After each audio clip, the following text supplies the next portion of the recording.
So again, the way that I enabled or disabled the quick launch, if you're thinking, oh my goodness, where did I put it? Or, you know, I can't see it. The taskbar, again, by right-clicking the taskbar, you can find that right now my taskbar is locked. So I'm going to click the lock taskbar and I'm unlocking it. So what unlocking the taskbar allows me to do is maybe I can make the taskbar just a little bit bigger because I got a lot of stuff that I work on and maybe I want to see more area on my taskbar. It'll just help me to navigate a little bit better. So in looking at that, you see that you have the little dots and the little hashes at the edge of this quick launch toolbar. You'll find that in Windows. Windows that have little dots or hashes. Dialog box do not have dots or hashes.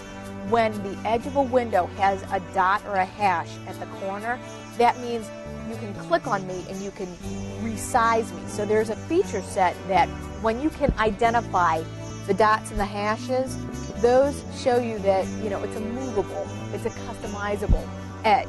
So what I can do is I can maximize, I can, you know, resize my quick launch and I can add stuff to my quick launch so that, and again, the reason why the quick launch is so cool is that quick launch is single click. It's saving a click. So that instead of having to move and double click on stuff, you can just single click. So for example, I'm going to add something to the quick launch.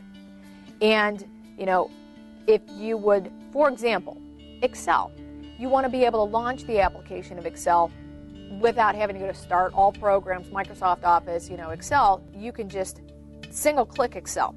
Right now it's on the Start menu, and you might just want to copy that down to your quick launch. So the control key is a global, and we'll go through this also, with your Windows keyboard shortcuts. There are certain key and key combinations that will enable shortcut features for you to copy, paste, undo, redo, go here, go there, open this, close that, stuff like that, that will allow you to stop using your mouse so much. And we'll talk about why we want to stop using our mouse so much, but we'll go through that in a little bit. But what I'm going to do is I'm going to depress the control button, and I'm going to click and drag this Excel program shortcut down here to the quick launch. And what that does now, I'm going to close out of my book. I'm going to right-click my book, close out of it. It's going to say changes. I'm going to say no. All right.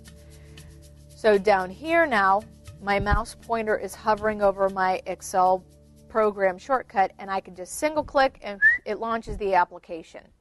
So I can also then Alt F4, and it closes out of it. So I will show you where to go in your operating system where you can go and learn all about the keyboard shortcuts so that you didn't have to go, oh, what did she say, and quickly write it down. You yourself can pull it up at any point in time on your own computer and find and unlock the, I call it unlocking the fabulous fantasies of like keyboard shortcuts, because you don't have to use the mouse and try and figure out how do I get there and how do I move around. You can just Windows M, Windows E, Control F4, Alt F4, Escape, and use those so that you're not constantly taking your arm, moving your mouse, and moving your mouse, and moving your mouse so much. Just relax a little bit more using your